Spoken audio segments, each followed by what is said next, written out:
Welcome everybody. Thank you very much for joining. My name is Paul Eggleton, and yeah, I'll be taking you guys for a workshop session today on Devtool. And yeah, I see we've got pasted the slides in the Zoom chat if anyone needs those. So we're going to try and keep an eye on the Zoom chat and on Slack. If by any chance I'm not picking up on a message that's being posted there and somebody's is having trouble with something, then and just do please shout out and let me know that we need to stop and help people. So yeah, and by the way, this session is being recorded at the moment, and recordings will be made available afterwards for your later viewing. So with that out of the way, let's have a bit of a start. So just to let you know who I am, I'm a long-time contributor to Open Embedded Yocto Project, and I'm actually the original author of Devtool. Although since that time, we've had a lot of really awesome contributions from the community, and without which there would be even more bugs than there already are. So thank you very much to everyone for that. Yeah, so if you do have any feedback, yeah, you can blame me for any issues you're having with that. So. All right, so what exactly is Devtool? So really, it's a virtual Swiss Army knife collection of tools that help you to work on recipes and the associated source tree. So you've got Devtool add, edit recipe, upgrade, finish. I'll get to explaining what all of these do. I mean, in the first instance, Devtool add is gives you a way to create a new recipe based upon some source tree that you have lying around if you don't already have a recipe. And upgrade lets you upgrade to a new upstream release of a recipe, in case it's some sort of off-the-shelf package. And Devtool finish is how you end your workflow. So normally we have through Devtool, we provide you with the ability to have a workflow around working on a recipe or working on the sources for a recipe. So there's a bunch of other tools: Devtool modify, deploy target, undeploy target, build image, etc. We'll see those in action shortly. So why does it exist? Our build system really, its forte is repeatable builds from source. Sort of a automated process, and you kick it off, and then out the other end you get your image, and it should be more or less the same as when you executed it maybe months or whatever ago. But if you want to sort of in the middle of development make some changes to the source for a particular recipe, if in previous times or even now, if you're not aware of Devtool, it can be a little bit tricky. You can sort of search around and you find that the source tree for various things is under temp work something, and it's very tempting to just go in there and edit files, and you may well find that that makes sense, but if you try that, you'll find the workflow is quite painful. You actually have to force the build to notice any changes you make there. If you want to generate a patch, then it's almost a manual process. It's left entirely up to you as to how to handle that. And if you're not careful, if you run the wrong command, you will end up losing work because really the build system treats that source directory as its own. It's not really yours to work with in that sense. So that's not a great way of doing that task. So Devtool really provides you with a bit of a framework to do that workflow and have a proper working environment for the sources. And also we wanted to help newer users and give them a ability to add new software if they weren't necessarily familiar with creating their own recipes.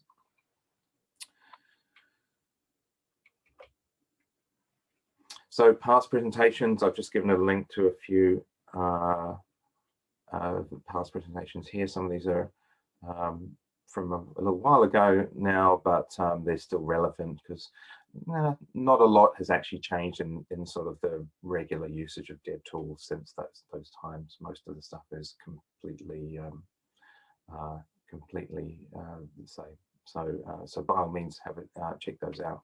Quite good material.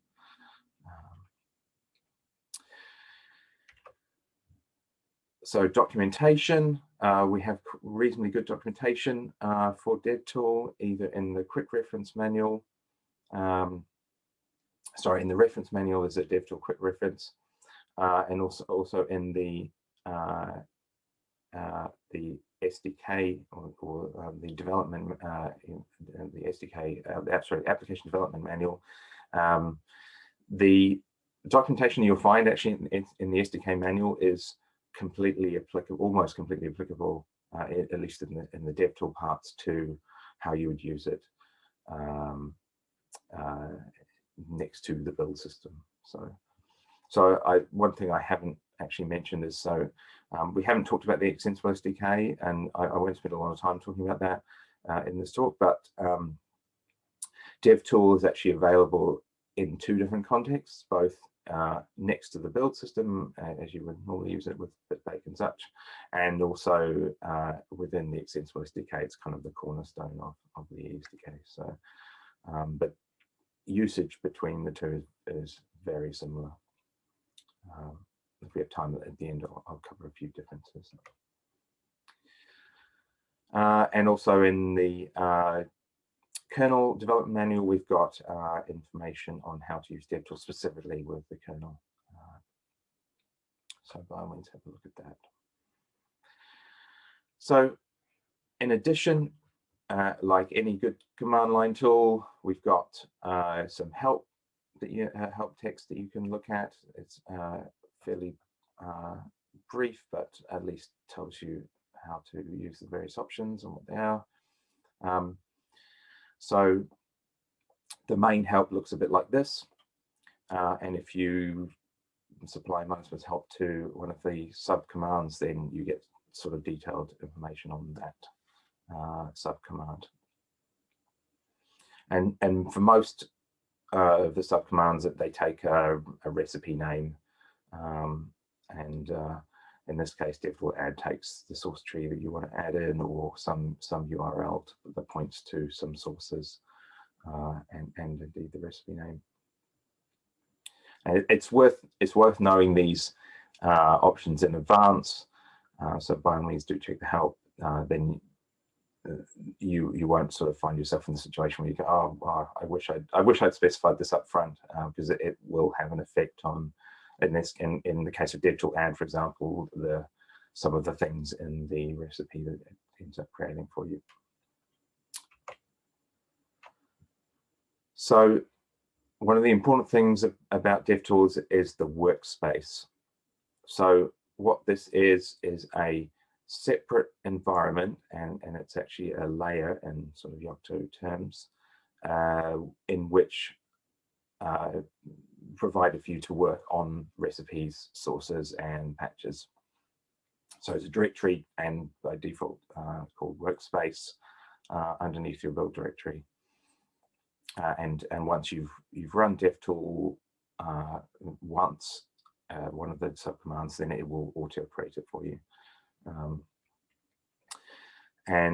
So in this sort of diagram you've got here, you've got your layers, Devtool's workspace, and then the target. So the target is some target device, a real machine or a QEMU instance.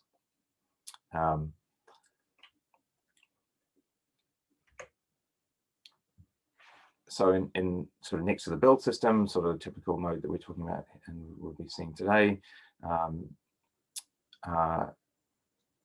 this is sort of how some of the Devtool commands interact with the workspace and with the target. So if Devtool modify, upgrade, and finish are kind of special in that they kind of start the workflow. Sorry, Devtool modify, upgrade, and add kind of bring, as you can see the arrows here, bringing recipes into the workspace so you can work on them. These sort of ones inside the workspace here operate on recipes that are already in the workspace, and then we've got a few sort of sitting outside that are just can be used on any recipe, whether it's in the workspace or not.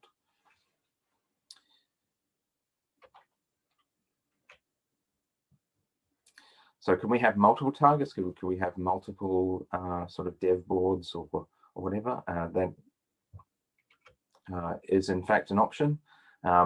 If when we specify the target, we get to specify the target's IP with deploy target or undeploy target.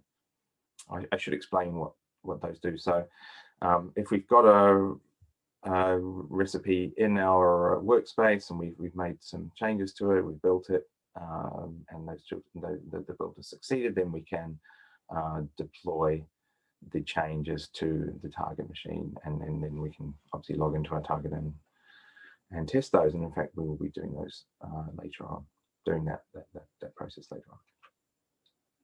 So quick sidebar, recipe tool is another tool that's available that you should probably be aware of. It's an extra set of tools for working on the recipes themselves, as opposed to, for the most part, with Devtool, it's kind of working with the sources. I suppose primarily it contains the logic for creating recipes that's used by Devtool add, but it can also create and update VB appends. You can use it from scripts to update variables in recipes, and there's a few other tools in there that you may find useful. So just be aware of that. So any questions at this point?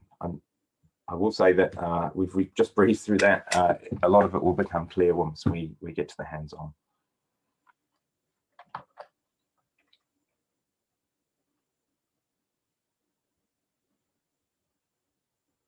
So Anand is saying Devtool and Devshell. I guess you're asking what is the difference. So Devtool, so they're not really associated at all, apart from in sort of superficially. So Devtool is sort of as I've described it. Devshell is more a tool that gives you a shell session that is closer to what is used when it's actually running a task during the build. So you could actually use them together if you wanted to. There's nothing stopping you doing that. And yeah, that can often make sense. But the Devtool is kind of more a tool that you would use sort of anytime you wanted to set up sort of the working environment on disk, as opposed to the sort of running environment that you would need to run sort of commands, which is what Devshell gives you. I hope that makes sense. Certainly in usage, you'll notice how different, you know, they're kind of orthogonal, I suppose, is the word to use. All right. So yeah, so without further ado, let's get to the hands-on. Let's do some of this stuff. So, so the first thing you want to do is use Nano or your favorite editor to edit this .ssh/config. You may, in fact, have to do makedir.ssh before this if that directory doesn't already exist. I'm honestly not sure if it's already there. Suspect it isn't. So yeah, do sort of just makedir ~/.ssh and then then use Nano or whatever you prefer to create this file. And the reason we're creating this is just to give us a bit of a shortcut to once later on we're going to start this QEMU instance, so we have a sort of a target to test with. And yeah, just sort of copy and paste that pretty much as is. And then I've got some of these commands in gray here. These are what you would need to have typed if you were not using the Dev Day, sorry, the Summit service that we've got set up for the purposes of this tutorial. If you're working at home, you'll need to use these things in gray. Otherwise, for the purposes of right now, if you're doing this live, then don't worry about those. Just it's only the ones in black that we're interested in.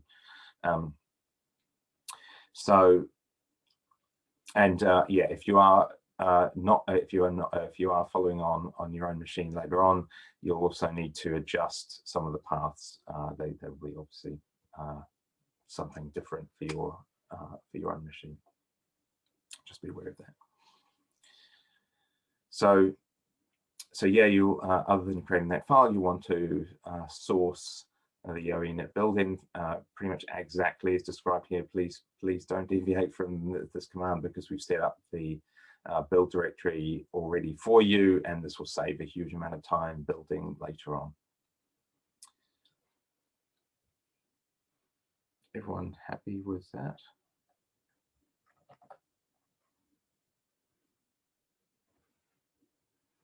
So it should, once you source that directory, it should, or source that script, I should say, in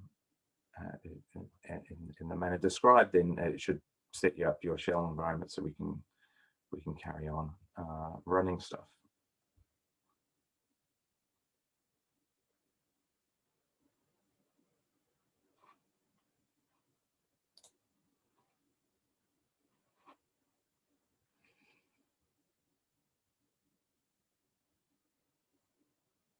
Yeah, so Thomas asks in the Slack channel, does Devtool allow you to modify an existing recipe without using Devtool? Absolutely it does.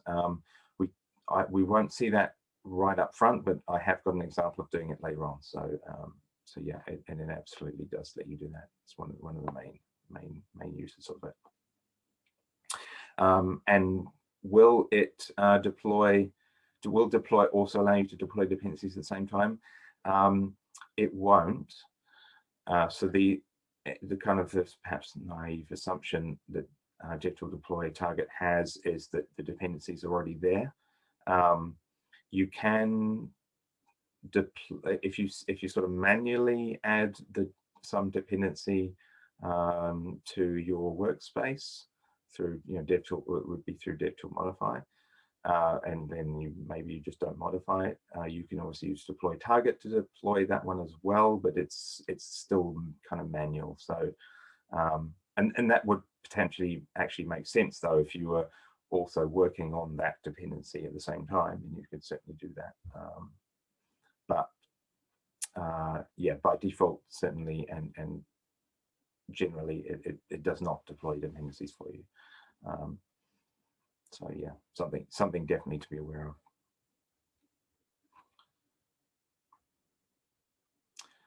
All right, so unless there's any objections, I'll move on to the next step. So what we're going to do now is create a layer for ourselves, and we'll be creative and call them meta foo. And this is going to be where we're going to put the results of our work, so we can see how that process works. So we need to create it with bit-baked layers, and then add it to our configuration with bit-baked layers add layer. And then we'll want to set up Git so that we have our name and email set up. For the purposes of this exercise, it doesn't matter if that's your real name or just any old thing. If we don't do this, then Git will complain. So we might as well just go ahead and do it now. But yeah, it doesn't actually matter what you put in there. And then once we've done that, next thing to do is to open up a second SSH connection to the build machine.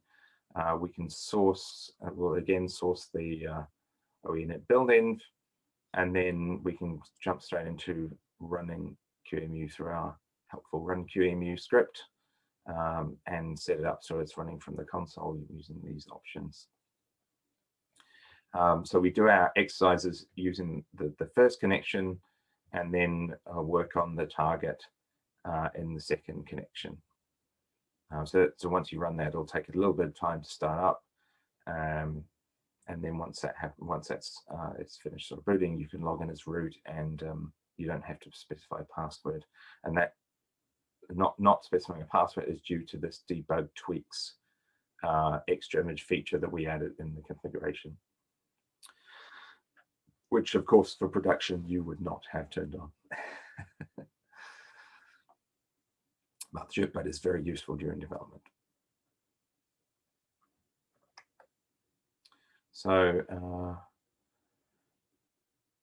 all right, so we've got Roberto is having a problem. Okay, so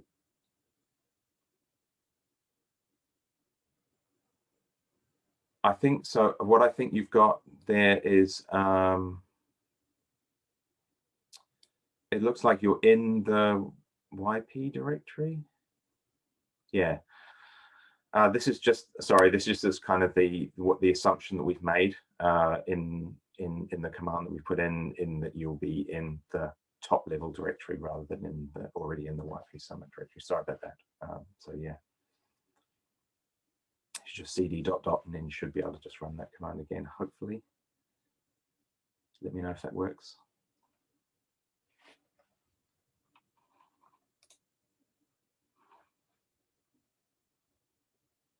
Yeah, obviously cd tilde to get back to the home directory as well. That would also get you going again, hopefully.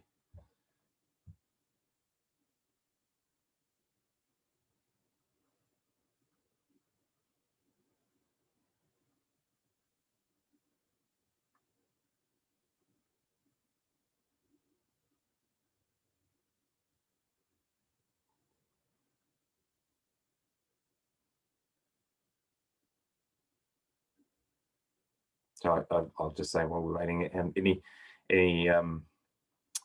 if you have a look later, if you play around with Run QEMU, it provides a huge number of other options for changing how QEMU, which image you want to run, or the sort of graphic output options, and all sorts of other things. So it's quite a useful tool for setting up QEMU.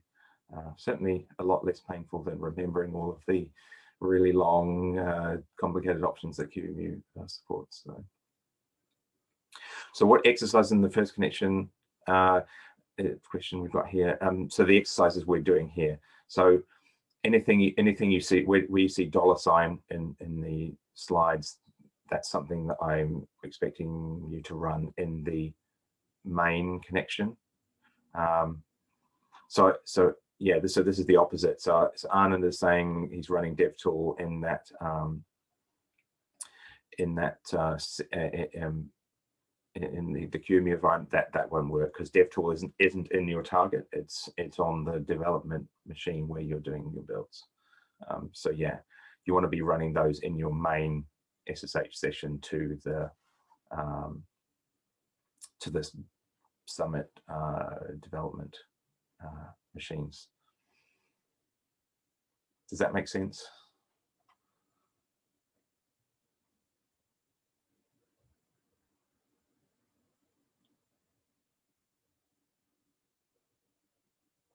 Let me know if you figured that. Okay, so so have you got two SSH sessions open, Armand?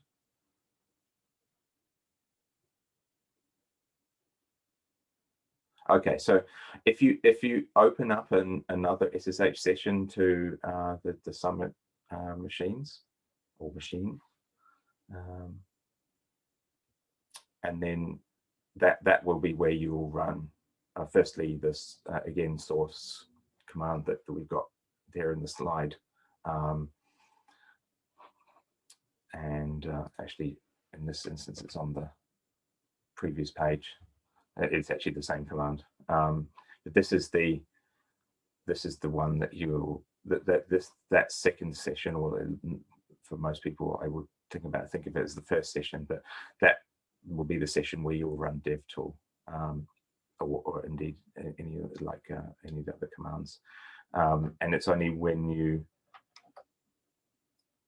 yeah, so you've got it. Great, brilliant.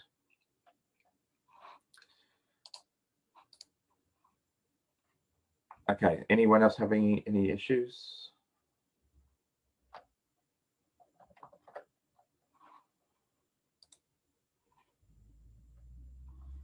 Joe McDonald saying, looks like IO access is bottlenecked again. Okay.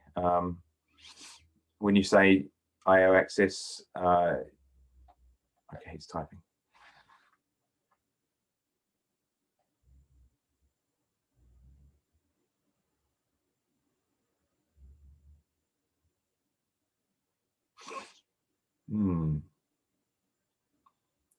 Okay, so Joe's saying router generation and packaging really slow. Okay, it shouldn't be taking time doing that. I suppose, yeah, I suppose it's possible if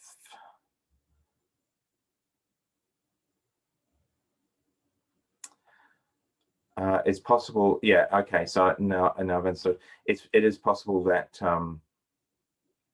because we're a day after those images were originally created, that it will be regenerating the router. So yeah, that might take a few minutes. Hopefully not too long.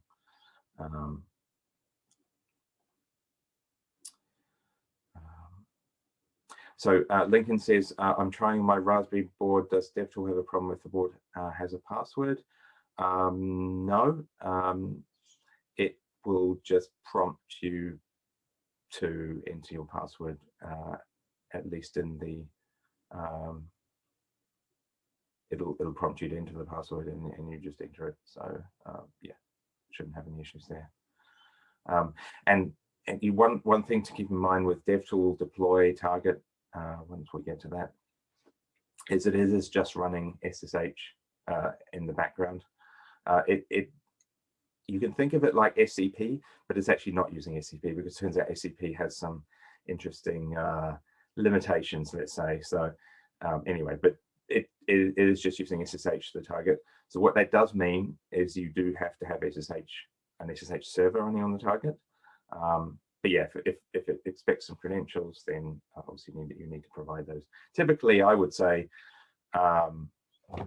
you would, if you're doing development with a target board, then you probably use key-based authentication, and then that saves you entering the password. But yeah, that's entirely an SSH thing. So we're just calling SSH. It just works the same way otherwise.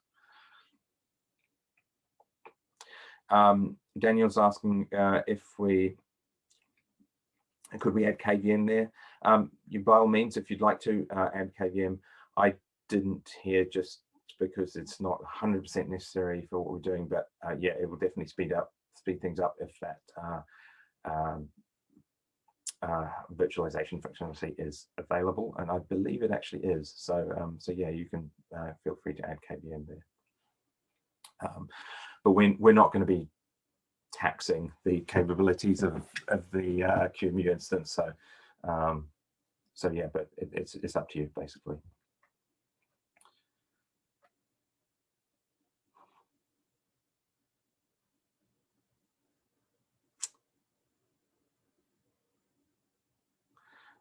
So Roberto's asking, can we shut down the run QEMU? Well, I'd recommend you don't, because we are going to use it later on. So that will allow us to see how deploy target works. So that's why I'm saying you have two shell sessions. So you have the one which has got run QEMU in it, and the other one which is where you're running Devtool.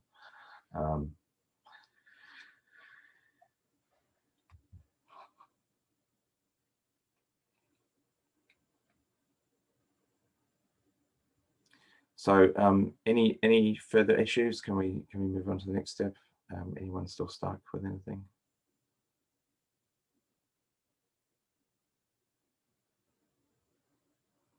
All right.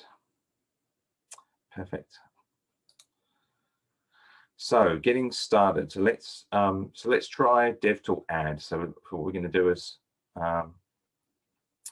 point it to this particular tarball of sources, and in this case, it's for our favorite editor, or at least some people's favorite editor, Nano. So it's going to, when we do that, Devtool add this URL, it will create a workspace for us if it doesn't already exist, and it obviously won't in the first instance. It will firstly fetch the tarball and unpack it, and then look at the source tree and sort of guess the recipe name Nano, and obviously that's the correct name. It will determine that it uses auto tools to build, and needs package config and get text, and then guesses the dependencies, and then it creates a rough recipe based on those sort of guesses. And once we've done Devtool add and it's sort of finished processing, then you can do Devtool status. You'll be able to see that the recipe is in the workspace as listed by Devtool status. And if you do Devtool find recipe, it'll tell you again where that recipe is, because it will have told you when you ran Devtool add, just as a helpful note. And if you want to actually, like a quick shortcut, just to edit the recipe, you can do Devtool edit recipe. That will launch whatever default editor you have defined in your system. I think for the Summit machines, it is actually Nano, just by coincidence. And open up the recipe so that you can look at it or edit it as you wish, and then you'll be able to see the results of what I've described just here.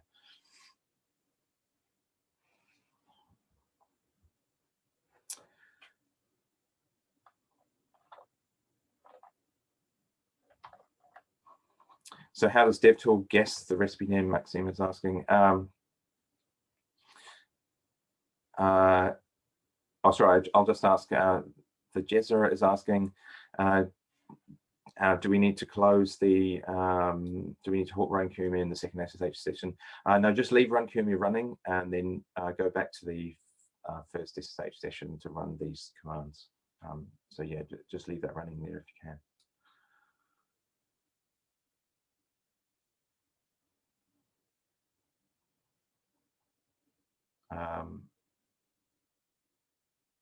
So yeah, we get back to how does it guess the recipe name? So it actually tries a few different ways, and I think the simplest way is it will actually look at the name. If you're providing with a URL, it will guess it from that. Sometimes it can look at certain files in the source tree in order to get a better idea of what the recipe name is, because sometimes the URL actually is of no use. So yeah, it does its best to get the right answer, and that does mean that it will sometimes get the wrong answer. And so it is possible for you to say, oh, well, I'm not happy with the one that's created, just reset. So you can do Devtool reset and then the recipe name that it has guessed, and that will take you back to where you were to begin with. And then you can do Devtool add again with whatever you provided, the source tree or URL or whatever, and then there's actually an option there. I forget what it is off the top of my head, but there is a way to specify the name explicitly if you know better. So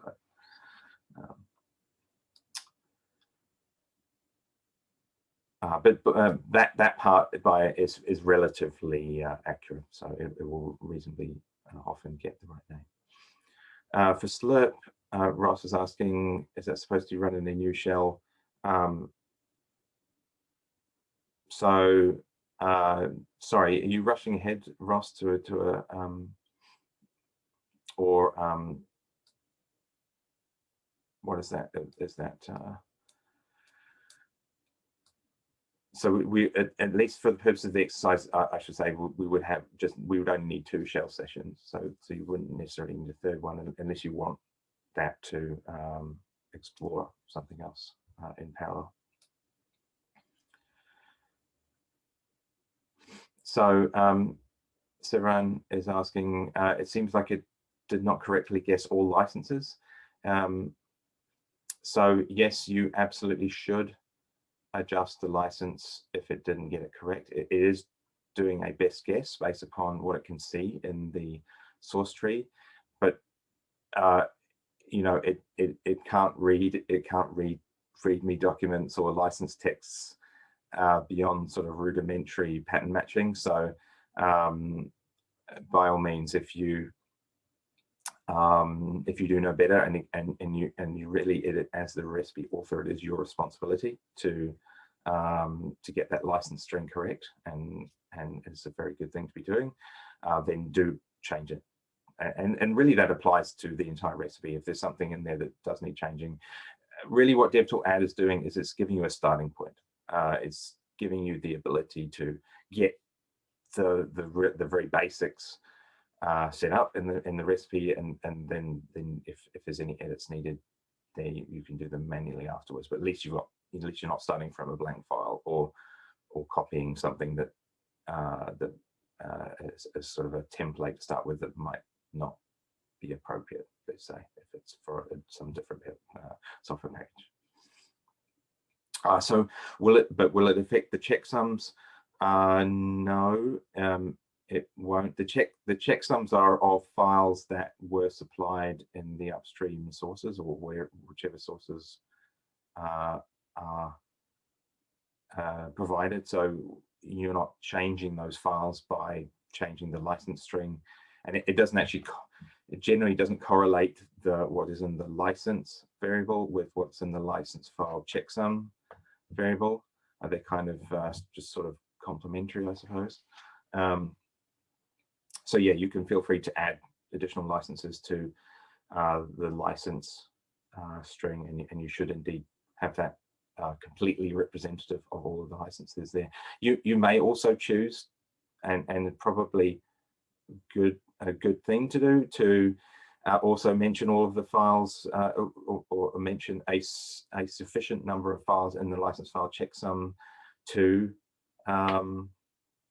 completely describe all the licenses, just for the simple reason that you know, if any of those change in future, I mean that's the whole purpose of the license files checksum, then you would want that to be flagged up, I'd say, when you next upgrade the recipe. So hopefully that answers the question. So Yas is asking, what is the workspace? So this is the directory where you can, where Devtool will create new recipes, where it will put sources, at least by default, if it's fetching and unpacking the sources for you. So it's really a space to do your work with Devtool. And it's a directory, and it's also a layer in the Yocto sense.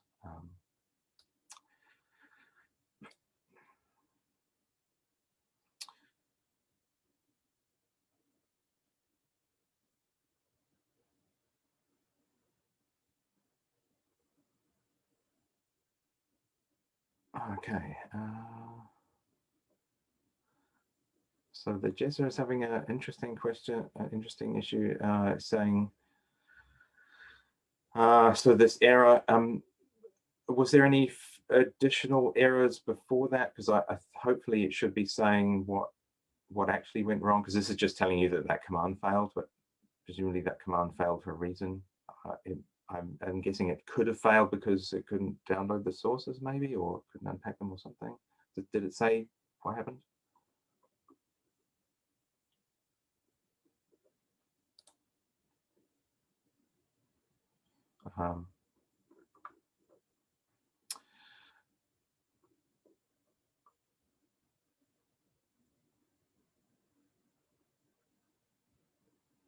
Okay, so that's interesting that you'd have a problem with that backslash, because that backslash is a standard bash thing to continue to the next line, but it's not necessary. If you can specify it all on one line, it'll do the right thing. But it's really just a line continuation. That's all it's there for. So yeah, you can feel free to remove it. I'm surprised that it would cause any issues, but yeah, okay. Yeah, so and if you did have that problem and then we see any backslashes later on, then just feel free to leave those out, or try and remember to leave those out. Apologies for that. If I start using Devtool, Abhishek is asking if I start using Devtool on the copy of the source code used for build would be from the Devtool workspace and not from the work to Git folder, even though he's built that baked to build recipe. So yes, that is correct. Once you use Devtool,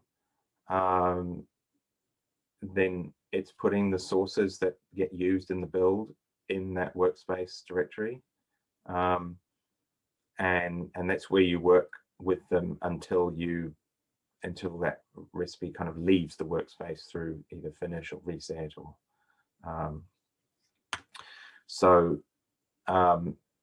but one thing that I haven't mentioned yet, and I will get to it, is you can just run bitbake to build stuff. There's absolutely nothing stopping you doing that, and in fact it can often be the right thing to do. So it's really setting up the build environment to build the recipe from that sources directory in the workspace. So yeah. Is it enough to include only one source URI check? Tom's asking. Yes, it is.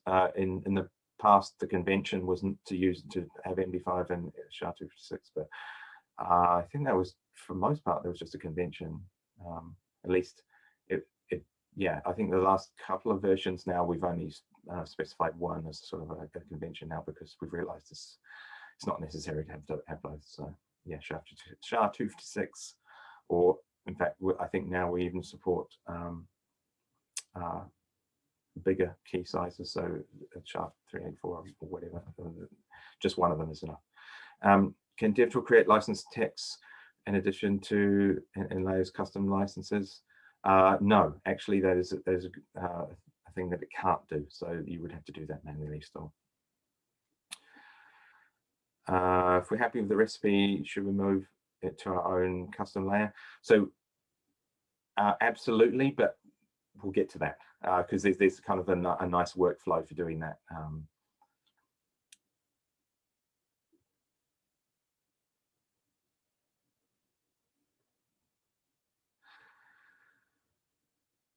So Anna's asking, basically, we're building Nano for the first terminal and pushing it to the target using Devtool, right? Yes, correct. So copy and paste from the slides doesn't work. Oh, that's annoying. I'm sorry. I know I've had problems in the past sometimes, and it can depend on what you're using to view or how the export of the PDF has worked, or something like that, where you can get certain characters are substituted, like smart quotes and that sort of thing. I did try and avoid that, but it's possible that has happened. If so, I sincerely apologize. So a little bit behind on these questions, I apologize. So so Joel is saying Devtool command not found. I think what you may have done there is either you've run Devtool in the second shell session, or you under QEMU, or maybe you've perhaps run it without doing the source command that's in the slides. Yeah, that would be my guess.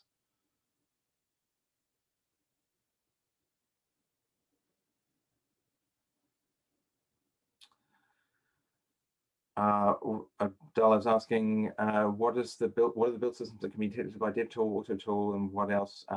It can handle CMake, and it can handle it actually doesn't not just build system. Oh, it can handle Meton, I believe, these days. Correct me if I'm wrong. Oh yeah, I probably couldn't rattle them off my head. And it's not just sort of compiled C code or C++. There's also Python, I think Perl, a few other bits and pieces. So yeah, it's I wouldn't say it's 100% comprehensive, but yeah, it's reasonably powerful. And if it can't figure out what it is, it kind of just falls back to assuming that it's just a well, it gives you something, at least gives you something to start with, and then you just have to fill in the blanks based on the documentation.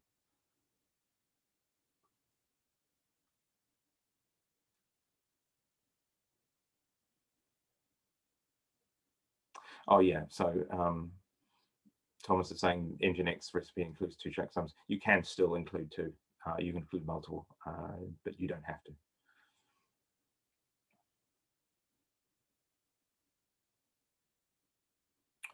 Abhishek saying, I faced a lot of caching issues when using Devtool where modifications to recipes were not picked up in the Devtool run.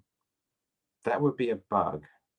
I suppose it's possible it could have got, I'm assuming that this is outside the context of the today's workshop. I guess it's possible with the way sort of some custom software or some piece of software might be being built itself that might cause things to go wrong. But yeah, otherwise that even if that's the case, I suppose that would be a bug, and we should please do report to us if you can give us some way to reproduce that. Like if you can send us a bug report or something like that, that would be super helpful. Yeah, that shouldn't happen. It's intended that you can just make a change and then build it, and that change will be picked up and utilized.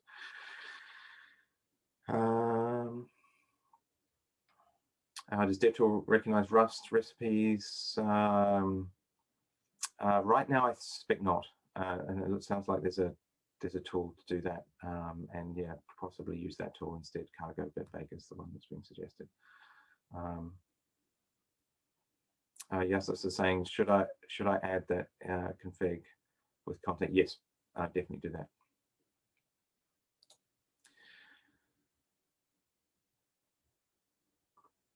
All right, should we move on? Hopefully everyone's got to at least the point where the nano recipe is being created. I should have a look over on the Slack channel.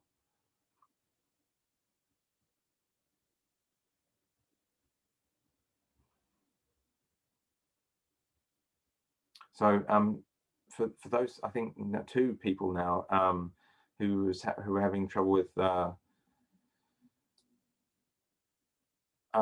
recipe tool error, was there was it just that odd character? Did that fix the problem?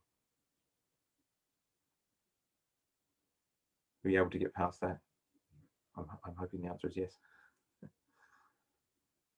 Please say yes in the channel or no if you're still stuck.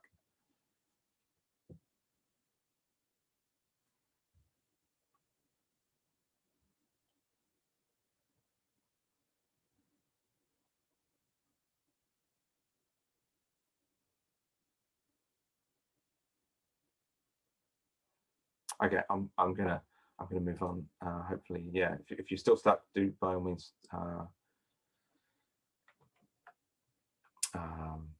shout out. Okay, so so now we can see it that it's actually building. We can do that with Devtool build, or in fact you can just Bitbake Nano. Devtool build Nano or Bitbake Nano does the exact same thing in this context. So either one is absolutely fine, and that should build successfully.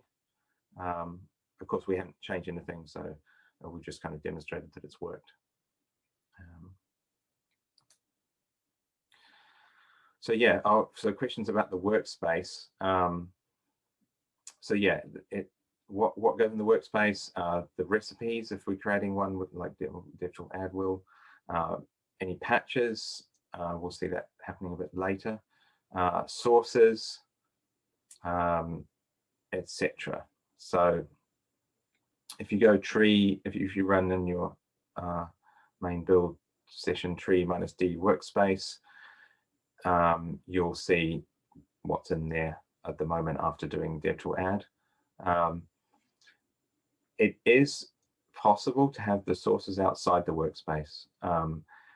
If you have indeed passed in a path to an existing source tree when you ran Devtool add, and if you did this yourself, or there's another option where you can say, well, yes, download this tarball or Git repository or whatever, but I want you to place it in this directory instead. Then you can have your sources outside the workspace if that's what you want. There's nothing saying you have to have your working sources tree in the workspace if you want it somewhere else. So Maxime is asking, what's the difference between Devtool Build Nano and BitBake Nano? They're exactly the same. It's just, but I would say Devtool Build exists primarily just to give you somewhere to give you a command in the Devtool for a namespace, I suppose. That becomes more important when you're within the ESDK, which we haven't talked about, but there you can't run BitBake directly, so you have to have that. But we use it here just so you know it's there. But yeah, no reason not to use BitBake if you're comfortable, obviously, running BitBake, and it is actually shorter for typing. So yeah. Oh, yes, it's saying I cannot add that .ssh/config. You may need to create that directory first. You can, if you already still got your editor open, you can create a new SSH session or something like that, and you don't have to exit out.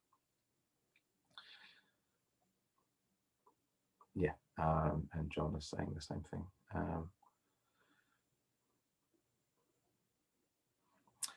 Cool. Okay, let's move on to the next slide.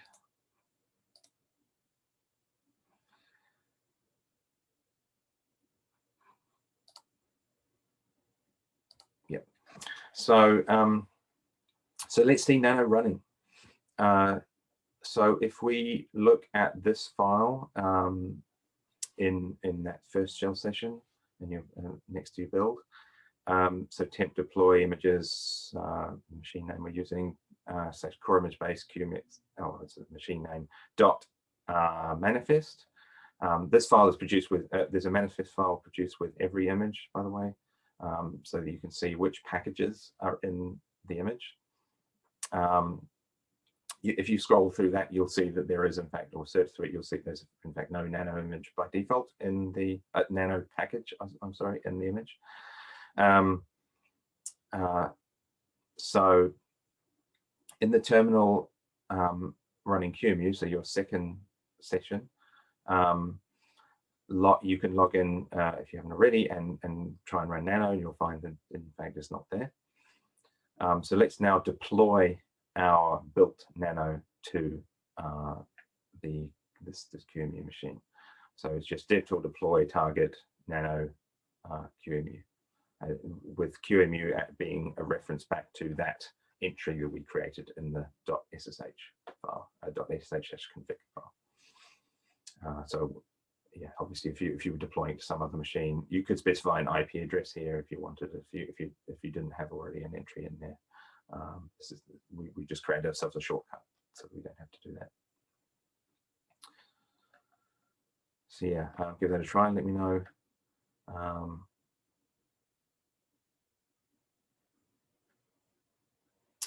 So Roberta's saying, so this works for Nano, but if you try the same with Vim, so so I suppose, yeah, you've actually caught one difference between BitBake and Devtool build, which is Devtool build is actually just going to check that what you specified is actually a recipe that is in the workspace first, and won't allow you to proceed if it isn't in fact there. So so yeah, so you wouldn't have Vim in, or right now you don't have Vim in your workspace. So Devtool build is saying no, you can't build it because I don't effectively, as far as Devtool is concerned, it doesn't know about it in terms of the workspace.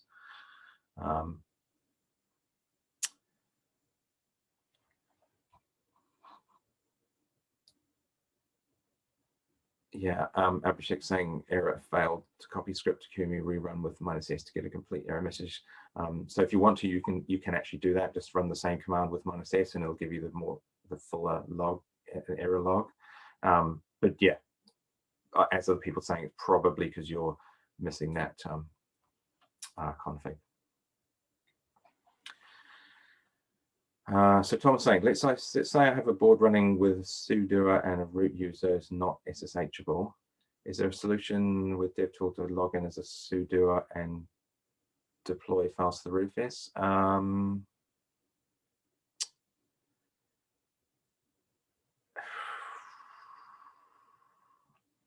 Possibly it would.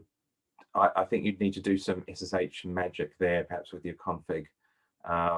If you could get it to run that command, if what you're suggesting, which I'm not entirely familiar with that sort of arrangement, if what you're suggesting is it's going to have to run a command effectively on startup, you should be able to do that. A startup of the session, it should be able to do that through the config. And again, we are just calling SSH, so provided it's not something we need to actually specify on the SSH command line that we're actually calling internally through Devtool deploy target. Yeah, you should be able to do that through hopefully through the config. So.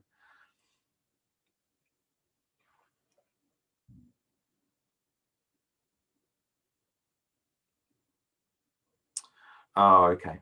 Christoph saying there was a copy paste thing. I think I may have to, when I'm running through next time, what I'll do is I'll actually convert it to PDF first and then run through those exercises, and just then I'll get to see all this pain. Unfortunately, that's been inflicted on you guys. Apologies for that.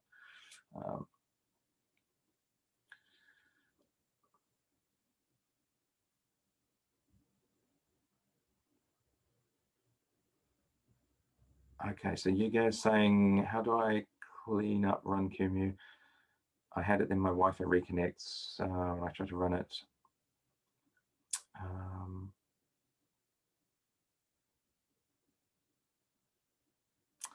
Okay, so that means QEMU is unfortunately running in the background. You should be able to just kill it if you do, normal PS and kill. It is unfortunate. It is a bit of a painful thing with the setup that we've got.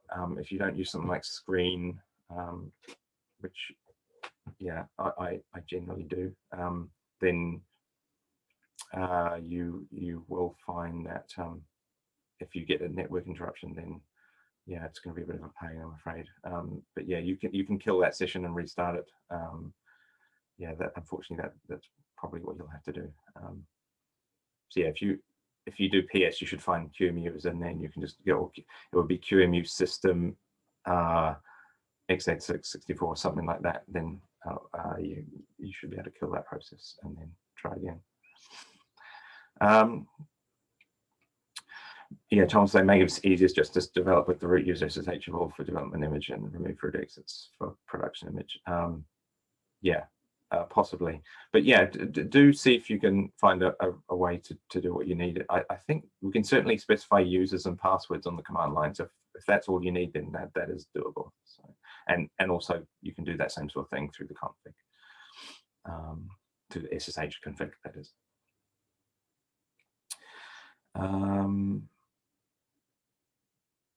Nano complains about missing dependency. My sincere apologies. We've had this problem before, and yet every time I try and make it happen, I can't. It works. So I honestly don't know how this comes about. There's some sort of subtle difference that happens in some people's run through of this. That means it doesn't pick up that it picks up. I think it because of some reason it picks up libmagic as a dependency, and yet that's not in our images. So I'm sorry about that. I'm going to have to try harder to reproduce that problem. If anyone has any clues, by the way, just please let me know. But yeah, for some reason it doesn't happen for everyone.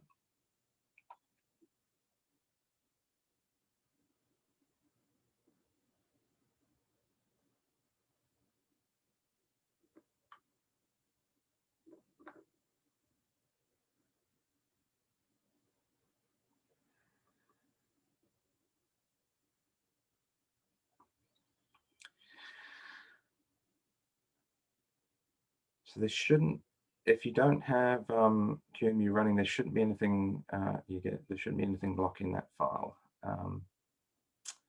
I guess if you're really stuck, you could use Fuser or LSOF to see what's got that file open.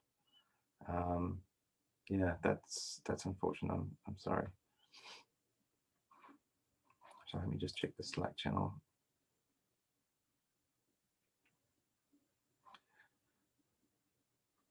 Thanks, Joe. Joe's saying generally the lab's going pretty well. So yeah, hopefully.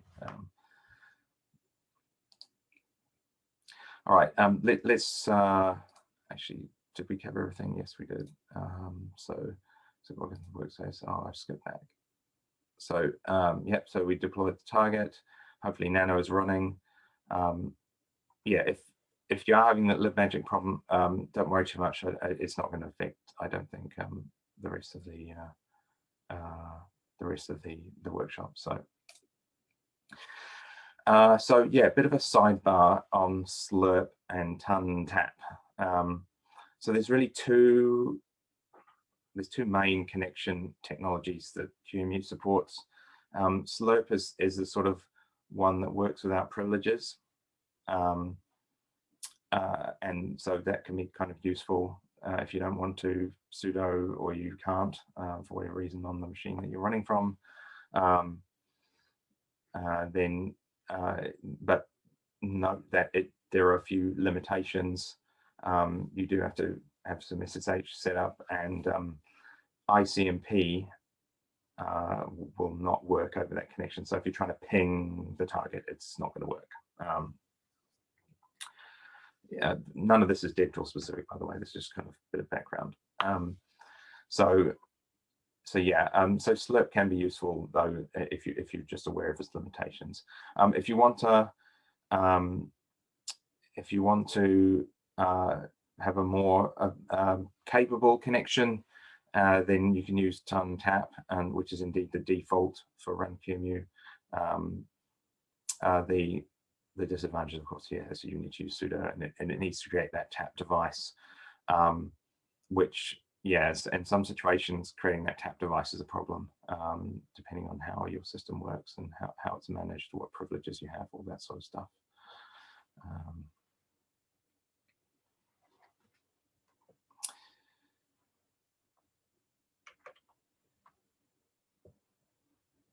So yeah, we don't actually need to run these. It's just kind of a explanation of what's going on there. So and so as another sort of path that you can follow, instead of running deploy target, we can actually build the entire image with our additional packages that we're building out of sources in the workspace included. So we can do that using Devtool build image, and then specify the image name, which in our case, for purposes of this workshop, is core image base. And so it will tell you, when you do that, it'll tell you up front it's building this image with the additional packages, in this case Nano. And if we now do, if we now have a look at that manifest again, we'll see there is in fact a Nano package there. So then the immediate question is, why don't we just use bitbake core image base? If we do that, then we wouldn't have Nano automatically included. So it's kind of a bit of magic that the Devtool build image does, is it automatically includes everything that's in your workspace in the image. So so yeah, in this case, there is a notable difference.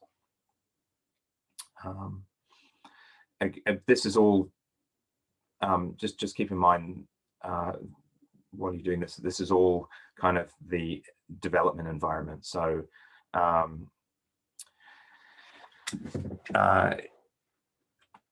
this is all the development environment. So this is not representative of how you would, after your finished development, build your images, that would revert to the normal bitbake and etc. So eventually these changes will get incorporated into your regular layers and such.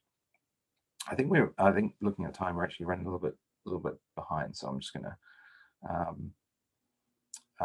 fortune ahead. Oh, before I go though, you'll probably get warnings from the Devtool build image about licenses. Just ignore those for the moment.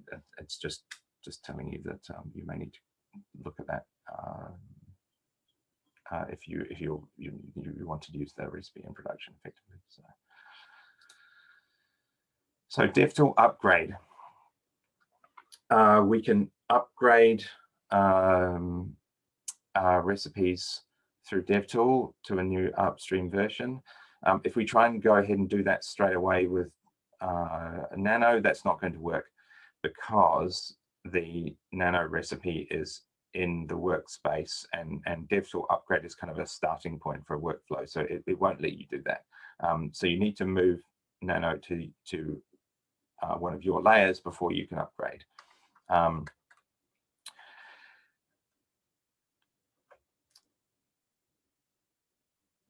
So an upgrade, yeah, as I say, is a starting point.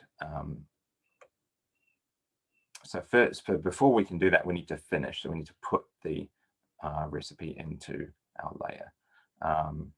Then once we've done that, we can upgrade. So if we do Devtool finish nano, /metafoo, so the path to the layer, that'll immediately tell you that the source tree is not clean. That's kind of expected. In this case, it's not something we've done wrong. It's because Nano is creating files that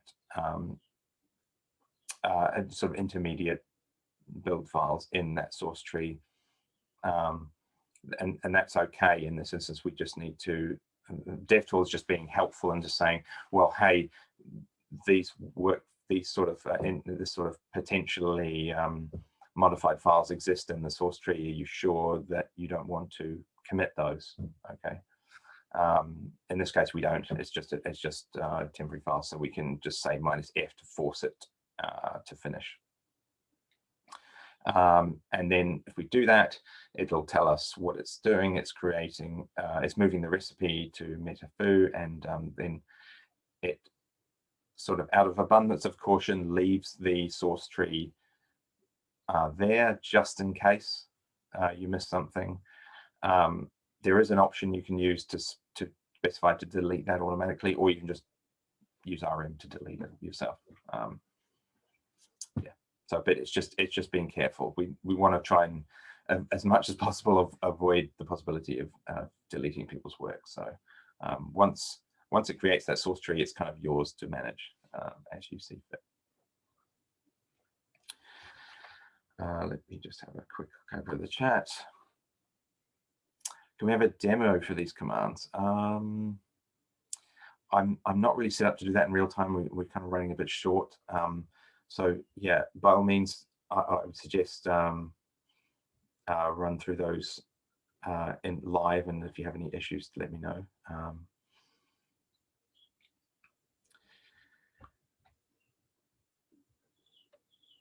Okay, so I'll just run back. Sorry, Nastu is asking, can Devtool be used over serial line?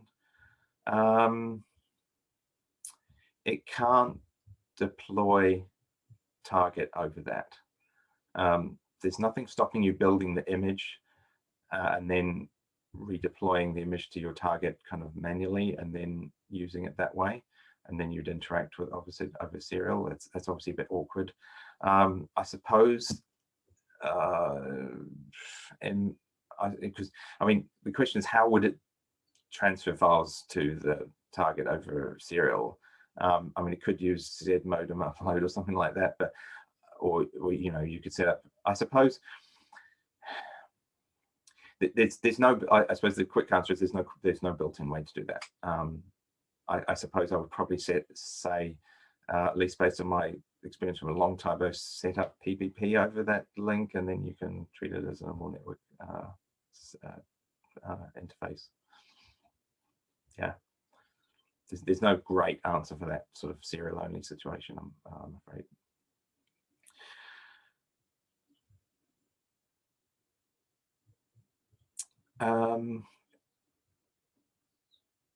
So Anna's asking, is it helpful debugging image already packages missing? For development, you may want to consider just having package management enabled in your image, so that you and a package feed set up, so that you can just do RPM or depackage or apt-get, I should say, or indeed opackage to install packages that might be missing. And there's a good set of instructions in our manuals on how to, I think it's in the development manual, on how to set up that situation. So yeah, that's probably the quickest way to get yourself a setup where you can just install stuff. Of course, you have to, the way our system works, you have to have built that thing on your build machine to have it available in your package feed in order to you know, and be able to use it, install it. But yeah, that is probably the easiest way to get that. How does QEMU know to listen to localhost 222 as said in the config? I think that's a run QEMU default for Slurp. So yeah,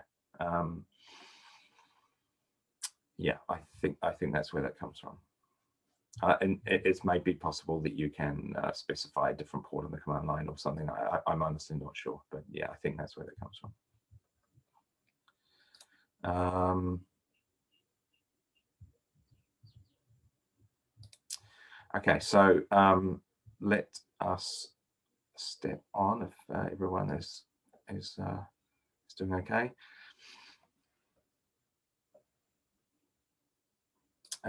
Did we? Sorry, did we cover everything? Yeah, yes, we did. Upgrade, so we can now try and upgrade Nano again. That will again give us an error because in this instance, Devtool upgrade is not able to determine the latest version in this specific instance. The logic that we have will do its best to figure out what available versions there are. If it, for example, it can list the directory where the table is, or if it's a Git repo, if it can find that there's a tag corresponding to a new version, if we can guess that, then it will try and do so. But it may just come back with this. It may just give up if there's no way for it to do that, in which case you'll have to specify it, and you do that with the -V, and I think there's a long option version of that, but I can't quite remember what is it, minus version perhaps. Anyway, yeah, -V, and then specify the version, and then it will work. And then once you've upgraded that, do Devtool build Nano again, and it will be building that new version, and should also work. Oops.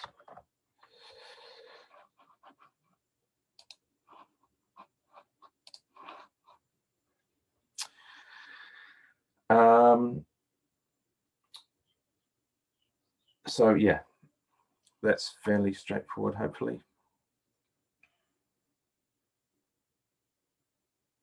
So Roberto's saying, I upgraded Nano and built it again and trying to deploy on the target, I receive an error. Also, if I try and undeploy it, what's the error that you're getting, Roberto?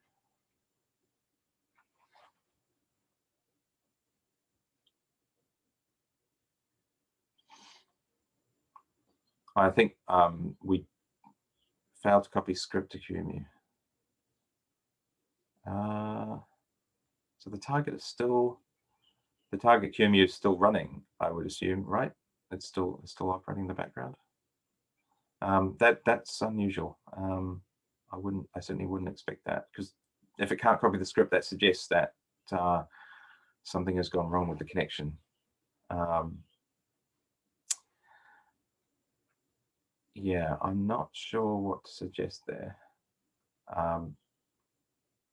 At least for this part of the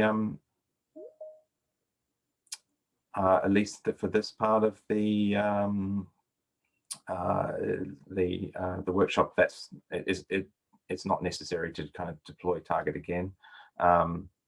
Yeah, something has gone awry there. With you could obviously restart you could also restart your QEMU session. Of course, that'd be a brand new run of the machine, but yeah. Yeah, when at least for the next part, we won't need to exercise that.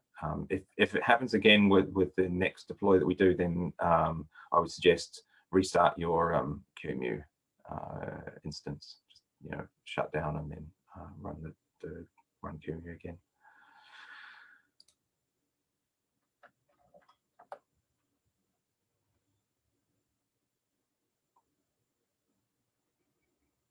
Tom King is saying, does the build also deploy? No, the deploy is an explicit step, because I guess the sort of expected sort of workflow is that you'll make a change, build, and then get to a place where you're at least happy to test it and then deploy. So yeah. Okay, so deploy target, how is that working? Is it okay to redeploy a second time without cleaning up the first deploy? So yes, almost always, in fact. So what deploy target actually does is that it actually tries to keep track of the files that it deploys on the target device. So, and it's doing that through this .devtool file on the target. Sorry, the .devtool directory, and in there it keeps a file listing all of the files that have been placed there. So if we go to the next slide, so you can run these commands to see what's there on the target. And if we go to the next slide, we can see a bit of an explanation of what is in there. So it creates the file per package, as I mentioned. If you want to look at the implementation, it should be fairly easy to follow.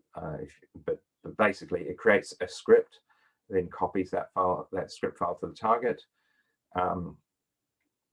preserves any files that already exist. So if, for example, in this case, Nano was already in your image, and then you did deploy target Nano, that's perfectly fine. It will preserve all of the files that are already there that would otherwise be overwritten. Then generates a list of the files being deployed, so they can be undeployed later. And then the deploy always starts with an undeploy. So if there's anything there previously, it will be taken away, and then the new files will be put in their place. And then right at the end, if you sort of undeploy, whatever preserved files there were will be put back, and so you should be back exactly to where you started on the target. So Roberto's saying, I did shut down and restart the QEMU, but I'm still receiving the same error. That is very odd. Just have a quick check. If you can run PS and just see if the QEMU command, if you can actually see that, or you could try scrolling back in the actually in the second shell session where you ran QEMU, and just see if you can see which port it's saying it used to run the slurp, and maybe it's not 2222 in your instance for some reason. I'm kind of grasping at straws here, because it should just work. Yeah, I'm honestly not sure what's going on there. If anyone else has any suggestions in the chat, by all means, please speak up. So yeah, deploy target is working in that way, and tries to do its best to preserve everything.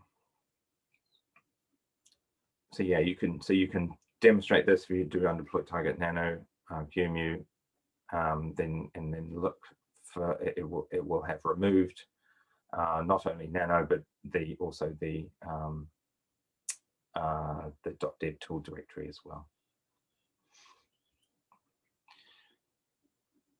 So so now we're finished with Nano. We can do Devtool finish again, put stuff back to where we were.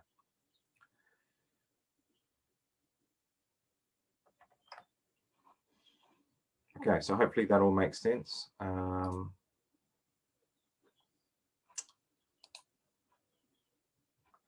Oops.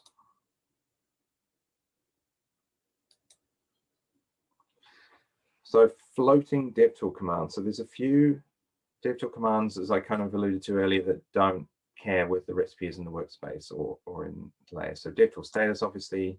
Devtool edit recipe, we've seen it already. You can do that here with this with Devtool.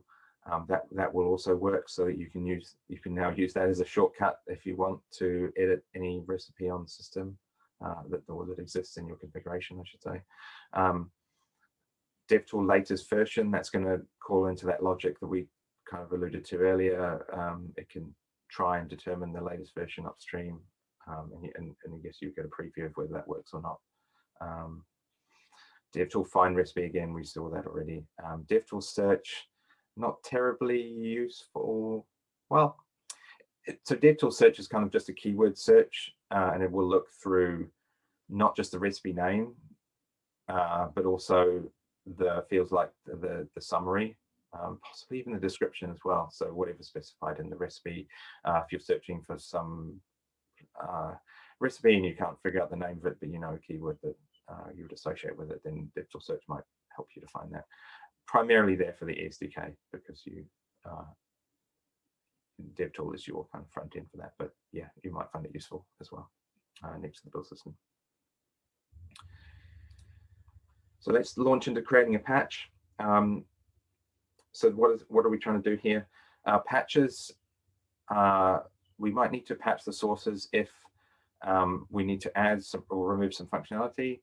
Maybe we want to reduce the size of the deployed package on the target, or binaries or whatever.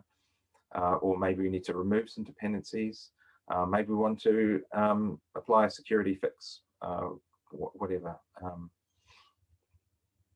Sometimes patching is necessary to even get something to be able to be built for whatever target that you're using. So it might just be that the upstream author hasn't expected that you'll be cross-compiling, and therefore has hard-coded GCC in the makefile or something like that. So yeah, that can be necessary. So let's create a trivial patch for this.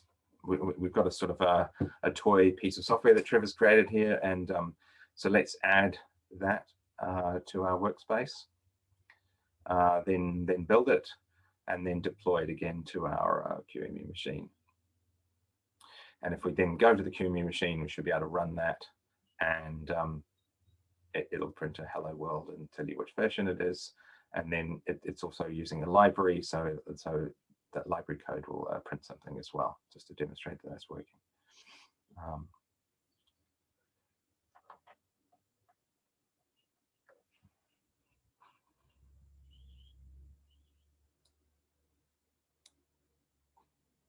So Anna is saying 404 not found.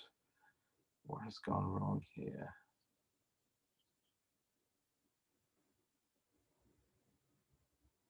Oh, okay, yeah. Taraski is saying, yeah, copy and pasting. Oh, this is copy and paste from PDFs again. This is super painful. I'm so sorry. Yeah, hopefully that solves the issue. I can't actually see. There might well be a space in that message. I can't quite tell, but yeah, that probably is what happened, because that file is definitely, at least it was there yesterday when I checked, so I'm pretty sure it's still there, unless Trevor is playing tricks on me. So yep, so hopefully that will get you past that.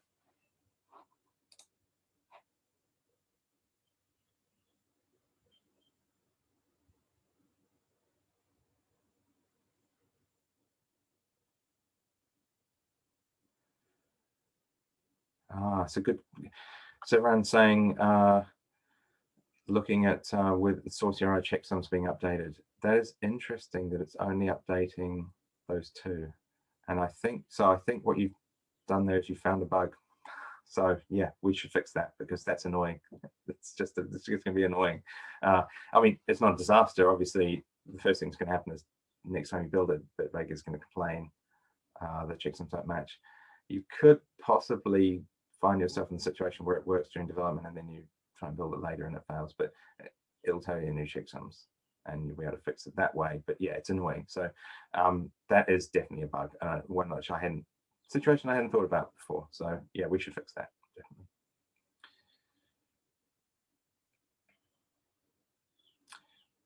Keegan saying there's an error. Oh, this is the error that we saw before, and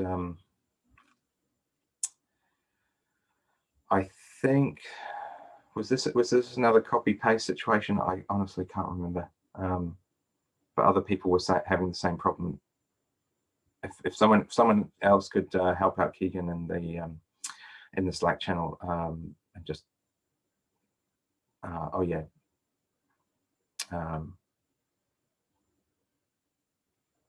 Yeah, that would be great.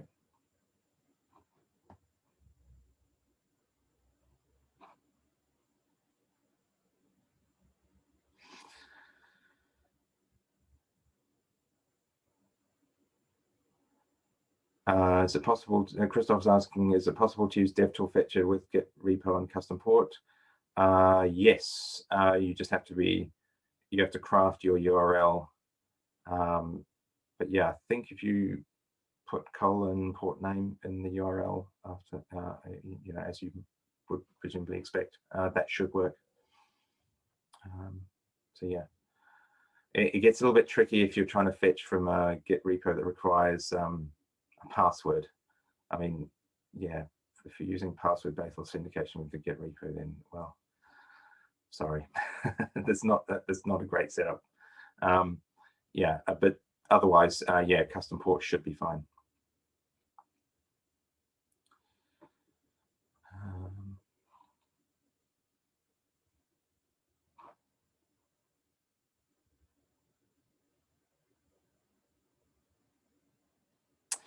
Yeah, Christoph. Yeah, okay.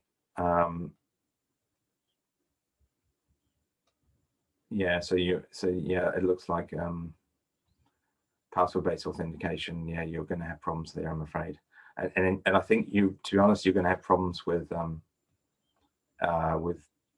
building with including credentials like that in URLs in a recipe in general. It's just oh, sorry, are you saying there's no password expected but it doesn't work? I think maybe I misunderstood, sorry. Okay, all right, so yeah, I guess let's take that one offline. I would say catch us on IRC, or hopefully we can try and sort out what's going wrong with that. Yeah, it should certainly be possible. Yeah.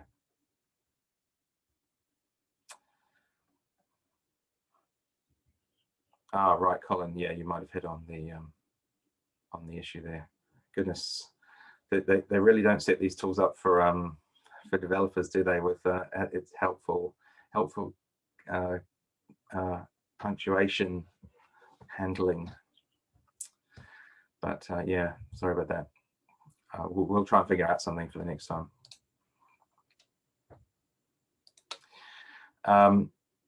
So yeah, let's move on. So hopefully everyone's got that tool running. So we can edit the code. If we'll use push D to put ourselves into the Workspace source directory, edit this source file, and we'll just make a trivial change to the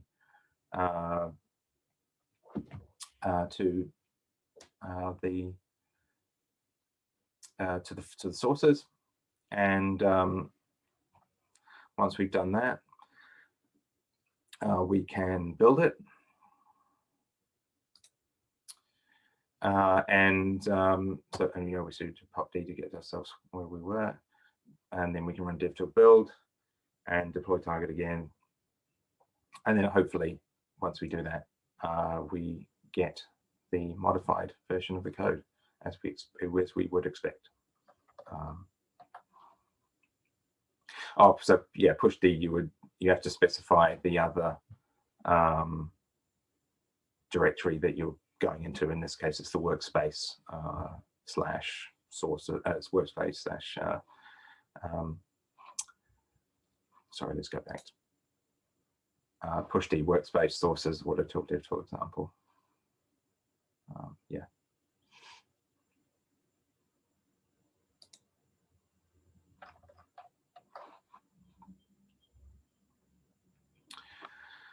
Okay. So so hopefully everyone's been able to do that, or at least will shortly be able to.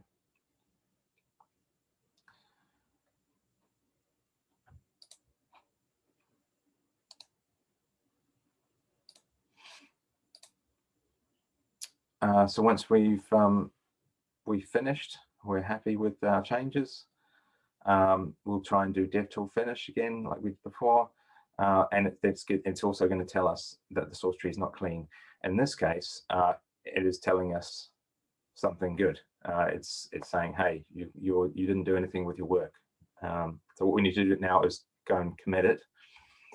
So again, let's go back to the source directory, git commit minus AVS to commit everything, and then pop D, and then do Devtool finish again. I think in my testing, we may now find that due to a new version of Autotools, it's going to tell you that there's still some files in the source tree. That's fine. As long as it's not telling you that that C file is still changed, then yeah, you can just go ahead and put -F on there if you do in fact get that message. So so yeah, it's just because, again, similar situation to earlier, we've got some temporary files that have been created, but we don't care about those. So yeah, Devtool finish will tell you adding new patch. So it's created a patch corresponding to the commit that you made, and it's going to put that next to the recipe, so that if you were to build it again in future, that change will be applied there as well.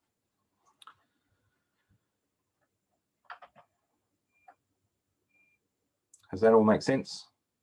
Any questions, issues?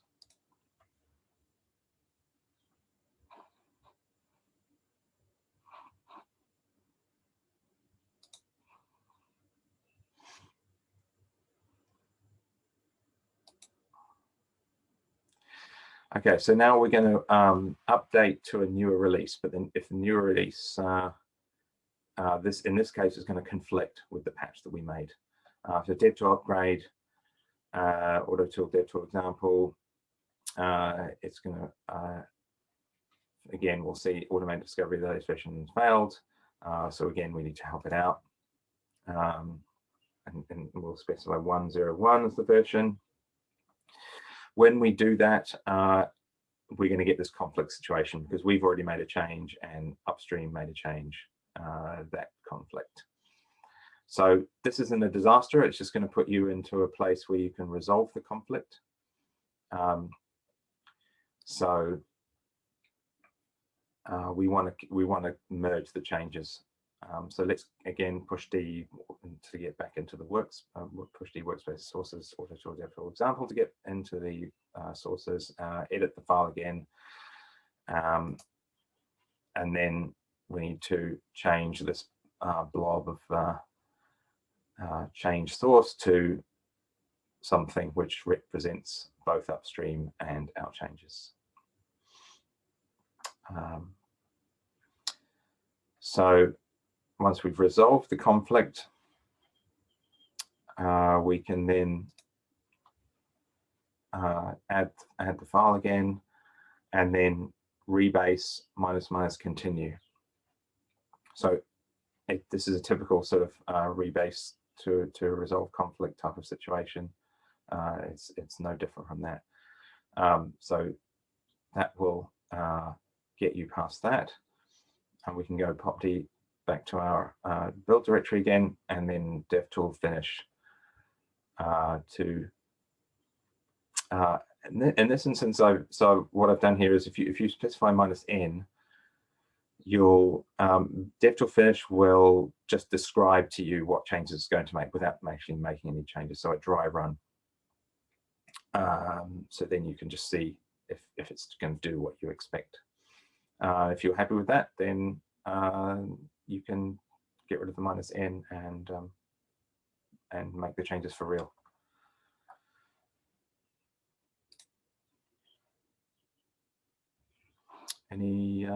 Any questions about that? Sorry, skip the slide. Skip back again.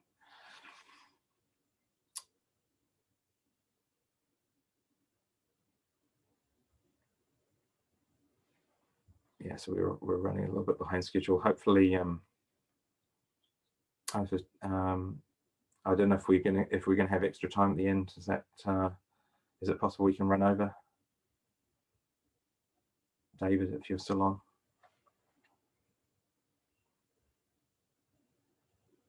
I'm sorry, what are you asking again? Oh, I'm just asking if it's possible to run on, because I think we're getting up to our 2 hours. Yes, you can definitely run over. Some people might have to move on to something else, but there's no restriction on time. I believe we have the room for the rest of the day, the rest of the time. Okay. I can confirm that. Superb. Thanks very much. So we can hopefully hopefully we can get through this fairly quickly, because we've kind of covered quite a lot already of the stuff. So so yeah.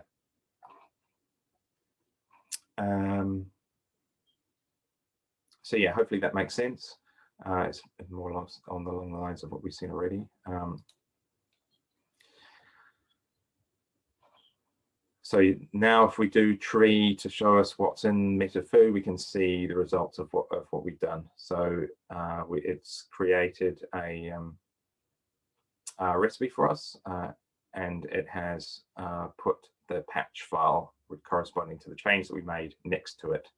And in fact, if we were to look at that recipe file, you'd see that the patch file was referred to in SourceURI as well. Yeah, I think we're actually getting to the end, towards the end now. So so yeah, Devtool modify. So this is again another starting point in the workflow, as with Devtool add and upgrade. But this is going to give you the ability to modify the sources for a recipe that already exists. So if you want to apply a patch or that sort of thing for maybe one of the recipes that comes with Yocto, then this is what you would use, or perhaps one of your own recipes that you want to get back into development on. So this takes an existing recipe from the layers, unpacks the sources into the workspace, and then you can obviously edit the recipe of sources, and then the workflow is pretty much exactly the same as with Devtool add or upgrade.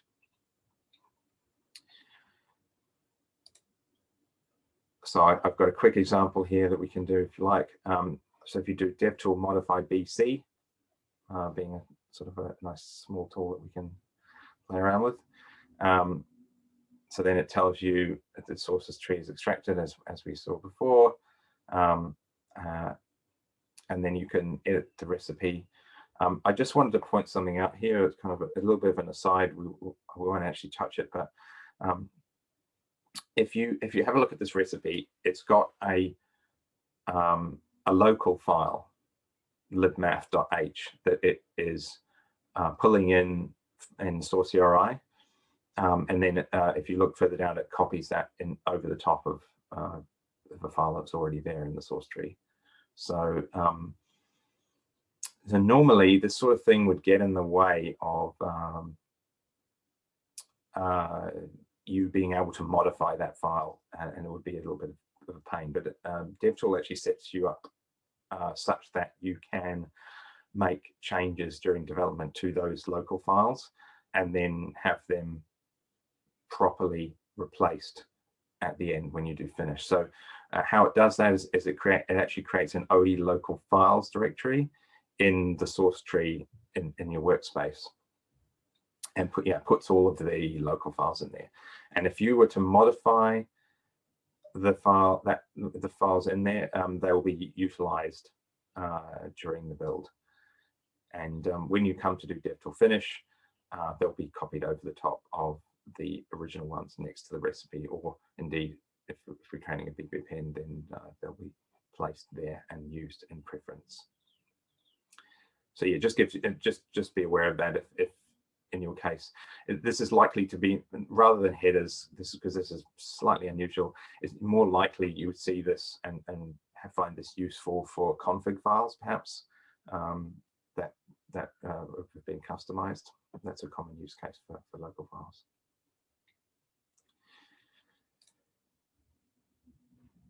So, so just to see, again, demonstrate the sort of patch workflow. So we'll edit the bc/main.c.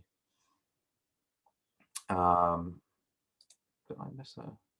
No, I didn't. So see, yeah, push D into that if you haven't already, into the source tree, and then edit that main.c and the bc directory, and you can make a trivial change to the help text in the usage function, whatever you like. As before, commit the changes back out of the popd, back out of that directory, and then devtool finish bc.meta-foo again.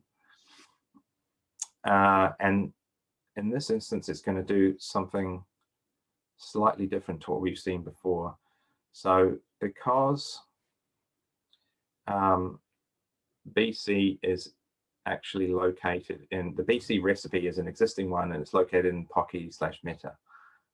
So we're not actually putting our changes. We've said /meta food as the target for our, or as the destination for our Devtool finish. So so we're putting our modifications somewhere else, and that is perfectly fine, and in fact very useful if you want to keep your customization separate from the upstream, which you definitely should, if they are indeed customizations that you're not going to send upstream, or at least not going to send upstream immediately. So what it will notice that you've done this, and it will create a BB append in meta-foo and place the patch next to it. And naturally, of course, Devtool, this kind of part of the sort of workflow is no different from with finish or upgrade as we've seen before. If you had passed the path to pocky/meta instead, then it would do what you expect. It would be modifying the recipe directly, as we saw before. Any questions about Devtool modify?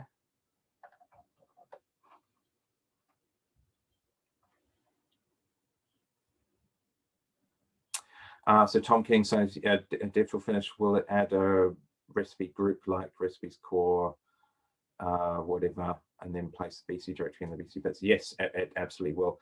And it'll try and follow the path that is in the original layer. So kind of doing what you would expect it to do. With Devtool, so this brings up an issue with Devtool add, it'll try and guess a reasonable name. I think it may be a little bit simplistic, but obviously you can always move the recipe somewhere else in your layer if it's not. And actually, I think if you get more specific with the path that you specify, like you can, when you do Devtool finish, you can have it put into a recipes whatever you want. So if you know better where you think it should be, then you can tell it that, and it will, I believe, double check that the path you've specified is actually going to be picked up in the build, so that you can't sort of make a typo or enter a path that is not going to be used when you actually come to build it, and sort of unexpected results would happen if it were to allow that. So yeah, it's also going to double check what you specify. So so yeah, if you know better about where you want to put it, then you can tell it so.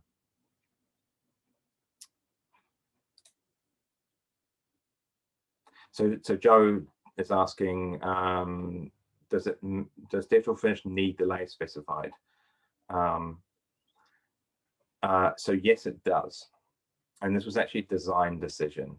I thought long and hard about whether it should automatically default to putting the recipe, the changes on top of the original recipe. And in the end, I decided not to do that. And the reason is we want to encourage people to do the right thing. And in a lot of cases, the right thing is to put their changes into their own layer. It's to stop them creating sort of, stop creating their, a fork effectively of the upstream metadata. Let's get them into the best, let's get people into the best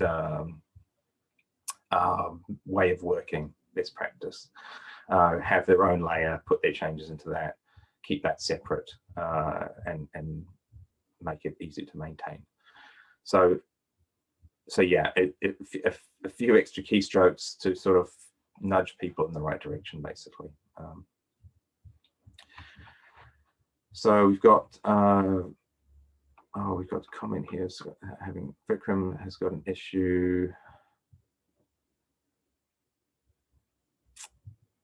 with run QEMU. This is the lock issue again.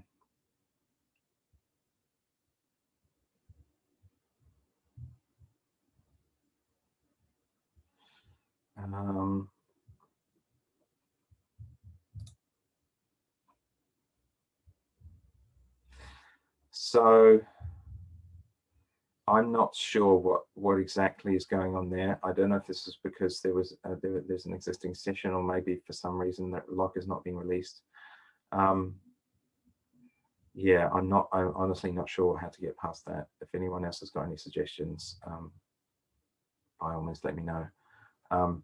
This, by the way, is something I suspect you would not, well, in fact, I'm pretty sure you will not see if you're doing it at home and using TunTap instead of Slurp. It's probably a quirk of Slurp specifically. Yeah. So can Devtool be used to work on the upstream package itself that is not storing the changes as a patch, but updating the recipe source rev to point to a commit that's been made? Yes, actually. There is an option you can specify to finish to say, hey, this recipe is pointing to a Git repo, and I want you to use that. I think that it tries to be smart, if I recall correctly. It's been a while since I wrote that code, but I think it tries to be smart. And if you're pointing to a Git repo, then it kind of assumes that what you want to do is actually send that change upstream and into the repo and go and point to that. Yeah, I think, but you may have to kind of change the source rev in the recipe. Hopefully our documentation covers that. But yeah, I believe it tries to be smart, but if it doesn't do the right thing, you can tell it explicitly what you want it to do, and that's perhaps where the -n, capital N, as I showed just in the recent slide, can be helpful, because you can then understand what it's going to do before you actually do it. But yes, that is supported, because it is kind of, if you're pointing to your own internal Git repo, then you absolutely should be putting your changes really into that repo rather than carrying them in new layers. Can save a lot of hassle.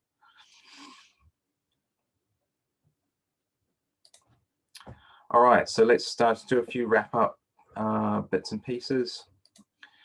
So I alluded to, or I mentioned the ESDK a few times.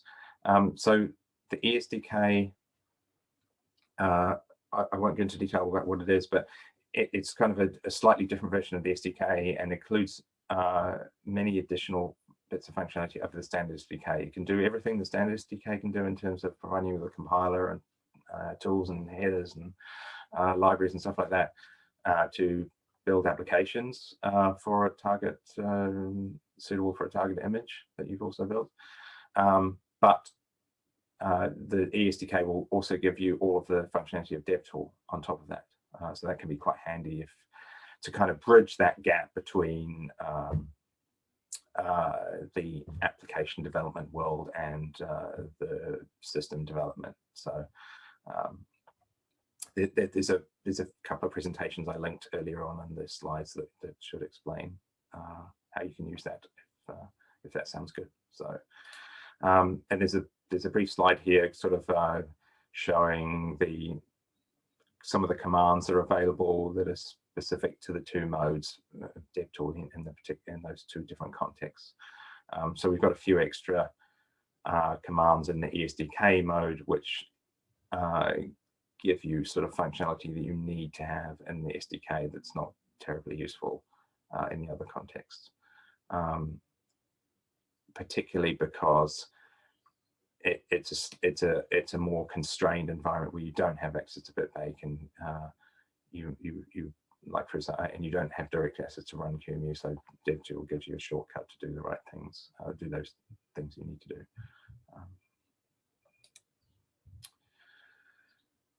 So yeah, basically SDK doesn't have bitbake or scripts accessible, so we need to provide a sort of a subset of just the necessary functionality via Devtool. So what's potentially coming in future? I mean, I will say that Devtool is by now fairly mature tool. Not to say there aren't bugs, but I don't know of any major bits of functionality that are necessarily missing, but feel free to suggest otherwise, and you know, there are certainly improvements we can make, and if anyone feels like helping, then you know, we would more than welcome that help. Some things that certainly we could look at, multi-config support at the moment, if you're using multi-config, is functionally, it is not quite there in Devtool at the moment. We can always improve the logic to actually update recipes in the case of like Devtool upgrade, and mostly what happens at Devtool finish time can sometimes be a little bit can have a few problems if you've formatted your recipe a little bit unusual, in a little bit of an unusual way. So I'm aware of a few issues there, I think, with their or Retract and Bugzilla. And perhaps most obviously recipe tool enhancements. As mentioned earlier, there's probably some gaps with Rust, and I suspect other examples where we could make it smarter about creating recipes based on what it can see in the source tree. So yeah, that's actually probably a good place that someone could jump in if they wanted to add stuff like that. The code is fairly modular, so that should be reasonably easy to do. So and your idea here, yes, by all means, let us know if you've got an idea for making this tool better.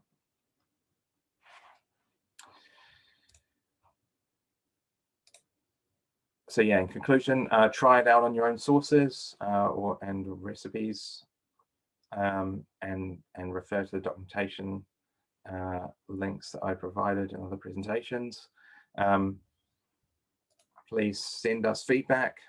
Yocto mailing list is probably the main place where we would discuss things like that. If you have a concrete suggestion for an improvement, or indeed you found a bug, then and you have a good description of that, of what that is, then our Bugzilla, I haven't linked to it here, but yeah, our Bugzilla is easy to find, and by all means enter an entry there, and that's where things, if you want to get some action taken on an issue, then that'll be the best place to put that. But yeah, sort of the general discussion and support, check out the mailing list.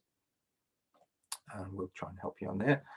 And of course, IRC #Yocto on Freenode, although with the recent goings on, that might need to be on the replacement for that, whose name escapes me for the present time. But yeah, and if all else fails, you can get in contact with me directly if you like. That's more than fine. So we are at the end. Any questions? Yes, Libre chat is the replacement for Freenode that I was forgetting. Yeah, unfortunately, Vectrum's having this lib magic issue. I really must figure out what's going on there. It's rather annoying. So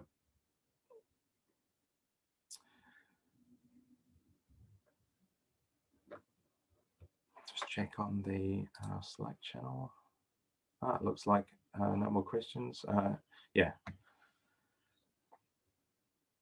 So thank you very much. And yeah, I'll be around a bit later on the Slack and obviously on IRC if you have any other questions. Like I say, contact details and all that sort of stuff is on in the slides. And yeah, do feel free to get in touch. Otherwise, thank you very much for your time. And yeah, hope you got something out of the today's workshop and indeed the summit.